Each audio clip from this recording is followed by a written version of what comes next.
Routine of Nepali music हेरेर बस्नुभएका सबैजनालाई नमस्कार। म सिङ्गर सङराइटर एकदेव लिम्बू।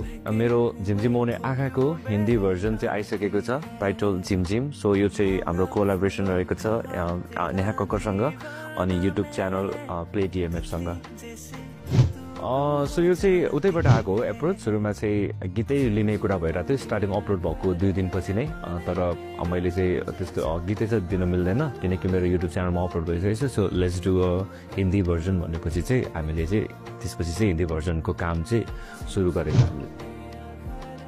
सो यसको सबै लिरिक्सहरू कन्भर्ट छैन हामीले, किनकि इन्डियाको टप म्युजिक कम्पोजर र टप लिरिक्सिस्टले नै लेख्नु भएको हो फेरि लिरिक्स। तर झिमझिम आउने आँखा मात्र हामीले जस्ताको त्यस्तै राख्नुपर्छ, त्यसको एसेन्स मार्नु हुँदैन भनेर चाहिँ हामीले त्यो झिमझिम आउने आँखा चाहिँ नेपालीमै राख्यो।